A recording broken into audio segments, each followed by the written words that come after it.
Hi everyone, welcome back. In this SYSWELD tutorial we are going to simulate a resistance spot welding or RSW process. So today we don't need this visual mesh and only we are dealing with visual weld and visual viewer. So I uncheck that one and click OK.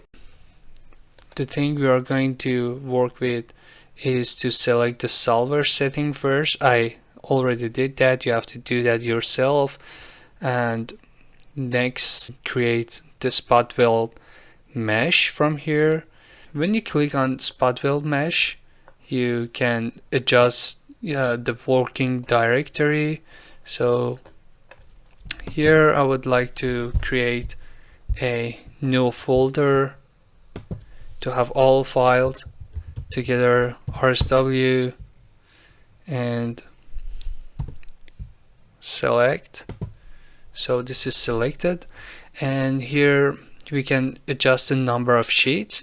We are going to weld 2 sheets together, so I put this value at 2. So the sheet 1, the thickness of the sheet 1 is 1.2 and the second one is the same, so 1.2. Here we have a map to know what values we are changing, because if you open the ISO 5821 you might not see the same thing, but you can modify this in accordance with the map we have here. So I already did that, and these numbers are going to be used for this study. And as you see here, the top external radius is 8, and this is the half of the electrode. So if you see here, it is 8, and if you do a full model, it's going to be 16. That's why we call this one the cap size 16 according to the standard. So we click on create mesh,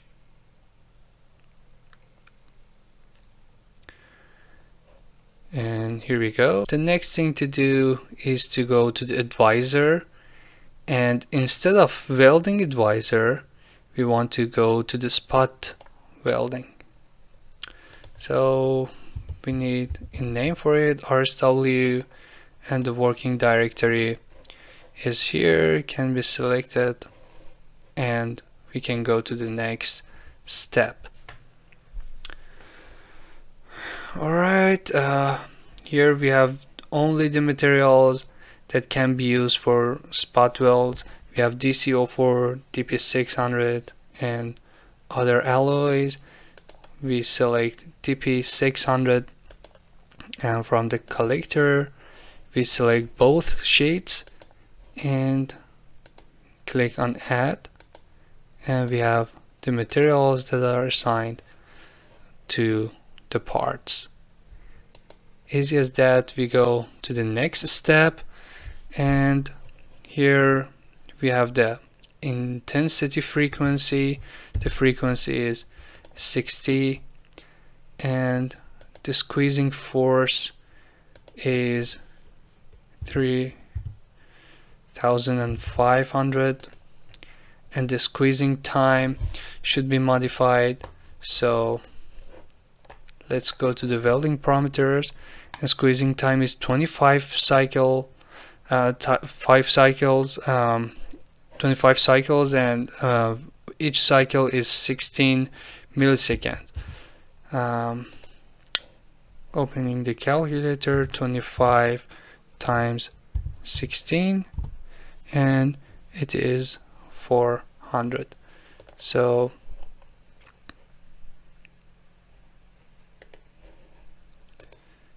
it is 0.40. This one is in seconds, and the duration for the the hold time, the welding time or the hold time is 10 seconds, and this is 0.16, and the intensity is 8 kiloampere. If we plot this one, we see here there's intensity versus duration, but keep in mind if you are working with Visual Environment 12, this duration is in cycles, so you have to be careful. If you want to put the value, you have to enter the value of 10 here, and we're good to go to the next step. Here we have the contact resistance. So I already introduced the resistance between the electrodes and other resistance inside the process. So the electrode / sheet is remained as it is, but the contact between the sheets should be strong DP600. We change this one and this one, and it is okay. So here it is the final step.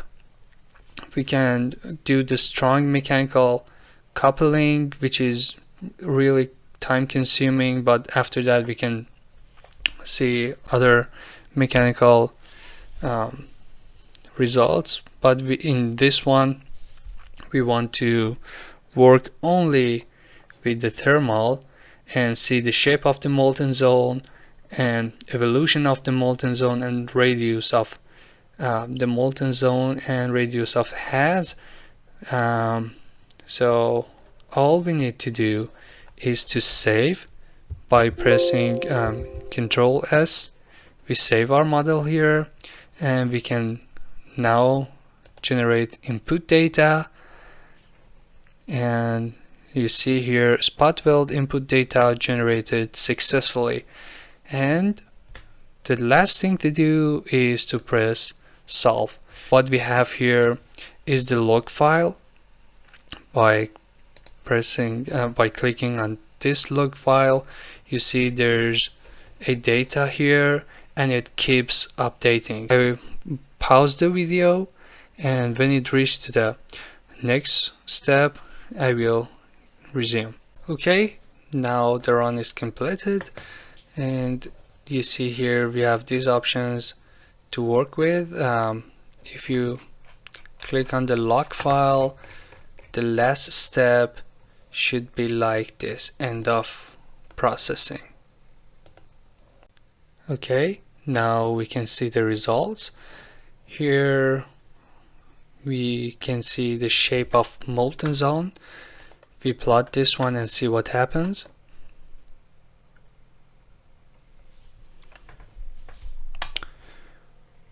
All right. We see the maximum temperature is 1528, and this is the shape of the molten zone, or better say this is the shape of the final nugget of the welding. Alright, this looks good. The second thing we can do, then you go for the second one. Unlike the welding advisor, we have more option here, which is pretty cool.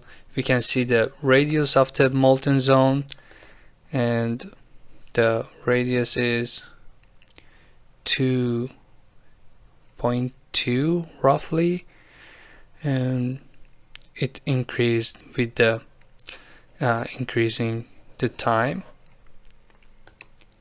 Next thing we can see is the radius of the has, which is a really good option in this analysis.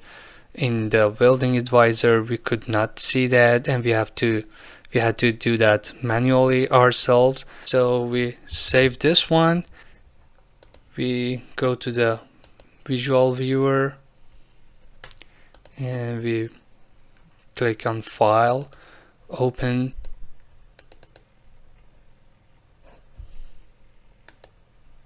Let's see what results does it contain. From temperature node and temperature node, we see the results here. And from the animation control, let's do that manually. Here is the time that we have the highest, I think, radius, and it goes down after that. Right, so let's say here in node 266 we have the highest, and we can click close here by double clicking on this one. If I put this value on, for instance, 1500, and clicking OK on this one and changing the levels to, for instance, 2, we only see 2 different things here. We can measure this area by clicking on this one and this one. Here it is 3.2 millimeter, so it means we have a nugget of with 6 millimeter diameter in total, which is this one is the radius. And we had 2 criteria here, and the D, which is the radius, should be more than 4 square root of T. D should be more than 4.4, and right now we have the diameter of 6, more than 6, which means we passed the first criteria. And if you see here, we don't have any molten metal near the electrodes, means that we might not have a expulsion here, and we passed the second criteria here. Put this one on 4, for instance, you can see different zones. For instance, let's say if we have more zones, we can say this one is roughly fusion zone, and this one might be the has. What else we can do here is to go from the view, from the results, and click on model symmetry. From the model symmetry, if we click on YZ plane, we can see the full nugget. It is going to show you asymmetry of the model. This is not pretty accurate here on this down part, but here it shows you a better vision of the nugget here. And also we can see the results of the phases. So we go here from the phases, phase 1. Let's check the phases here. Phase 1 is ferrite or fried perlite. Let's jump back to the software. Here the animation control. From here we see that the base metal is a ferritic, having a ferritic microstructure, and by heating here we see that it turns to another phase, and we no longer have ferrite in the molten zone. Let's see what it is inside the molten zone. So phase 2 is the martensite.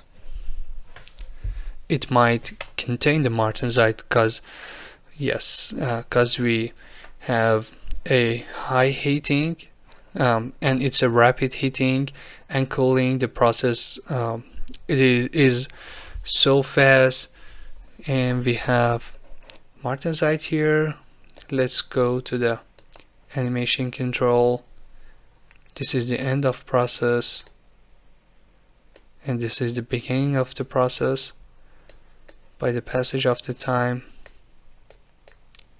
we see after the cool down, after fully cool down, the ferrite, the martensite phase formed inside the microstructure, but we don't have fully martensitic structure in the gap between two sheets like it is inside on the weld interface and the sheet interface.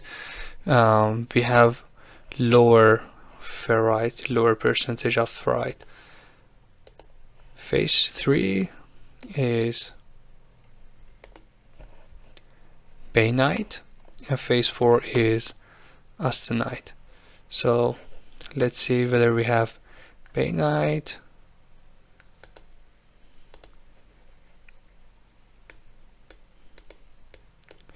no bainite formed in the microstructure, and if we see the austenite during the heating, we should have a fully austenitic microstructure. So let's go to the animation control. At the beginning of the process, we should have no austenite.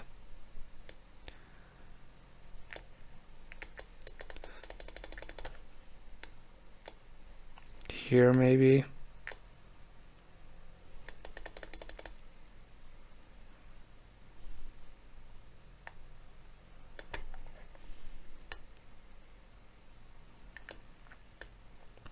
Yes, here we have the austenite.